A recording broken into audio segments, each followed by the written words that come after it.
It was really loud. Oh yeah, It was really loud. They could Lots hear of us. laughs. Yes. It's been, I mean, honestly, yesterday I was frightened for everybody. If the octave goes from like here to here to here to here. We kicked in really quickly. Anthony said he was coming up in the elevator for the table read. He said he was downstairs. The table read is on the 3rd floor, and he said he said I could hear them. I said, no, you could hear Golden in Persia. But when I join, it just moves to another It octave. just goes to another layer. Courtney Lilly, our executive producer, showrunner right now, came to me and said, how do you feel about a girlfriend? He didn't even finish the word. And I was like, what? Yeah, what? Yes, yes, yes. And then I called each of them individually.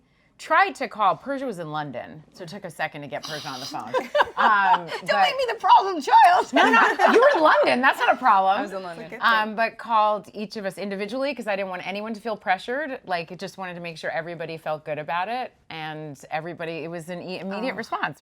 So this episode is about feminism and the interesting divide that occurs in the Black community and white community around feminism, and the difference in how that's seen with blind spots. And so Bo has been in an activist group with the Sherman Oaks ladies.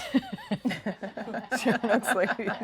With the Sherman Oaks ladies, the ladies of the neighborhood. And she runs into the realization that there is not a lot of diversity in the group, to say the least, as in none.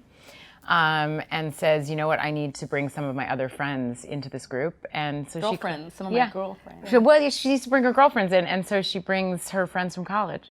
There's a difference in the stories that I'm telling. As a wife, as a doctor, I mean, I was a lawyer on Girlfriends, so I've played women that have careers, but my stories mostly are told through the experience of my family.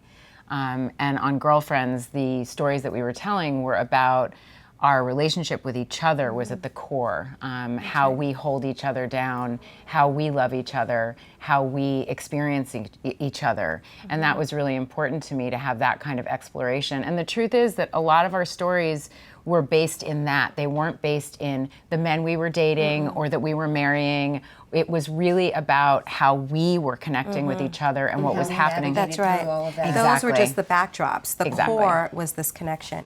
We try to find those characteristic traits because audiences are going to just really want to, Joan, Maya, Tony, they want to just, go back into that world. So I think we really captured pieces of that. I'm so excited. I'm so excited. I always go back. It's a testament to what we were doing. People, Girlfriends has had about 9 lives, right? People who aren't even from that generation are like, oh my gosh, I started watching the reruns with my mom, and they have this newfound connection to these characters, and they're like, there's nothing like that on TV. And outside of Blackish, I really feel like Insecure, and all the there's some Scandal. great stuff out There's there some now. great stuff. There's some great shows out there now. There hasn't been a lot of Girlfriends, but I think that things are changing. I'm just so proud to see the generations keeping our story and our world alive and prevalent and in the forefront. And as Jill said, topical, political, yet keeping that humor.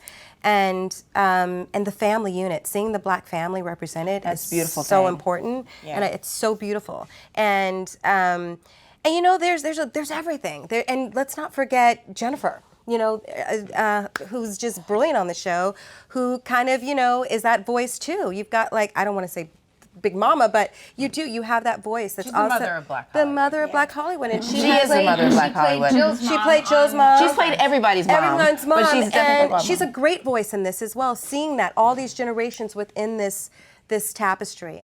The first time I met these beautiful women was at a photo shoot where we're to be best friends. But you know what? But there was something that was so natural and comforting, and it just felt right from my perspective. Right. And we did that first. That's when I first met you guys at a photo shoot, and it was lovely.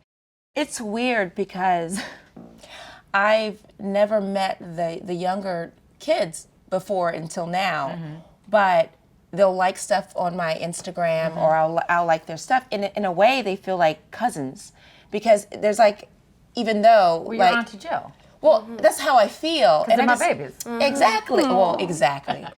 I love like how topical the subject matters are and how important they are. And they do it in a way that is not aggressively in your face, but you hear it. You know what I mean? Because it's meant to be said and meant to be heard, but it doesn't feel forced and pushed. I like that a lot about Blackish. All of the girls, the vibe and the connect that we do, like when we got back together, it was horrifyingly natural. Yeah, I was like, how has it been 11 years since we worked together? And I hear your voice and it feels like, it just feels so natural and organic where you can't force and create that. I mean, networks try. So many people approach us all the time going, are you guys gonna do something together? Like I don't feel represented. Like I wanna see us on TV and there's a need for it. Like I think it was really so many people talking to all of us over these years that really made it clear.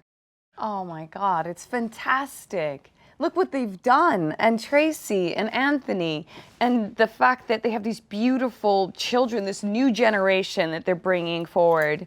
I'm just so excited to be part of it because there's a lot of television out there, and I noticed that all of us, we've been doing different types of things, shows that aren't African-American based, and it's just so exciting to be, it feels like, honestly, like home. Like, feels like being home in this lovely environment. We get a, oh, hell no. Okay. There'll be some lines that, you know, kind of jar the memory bank. You know, so. I might not remember her child's name, which is a very Tony thing. And I might not be employed. So. That's, you know, still finding my way, and I really like school a lot. Very smart. That's it. Smart, still self-educating. And imagine the loans she has to pay off. She can't get a job.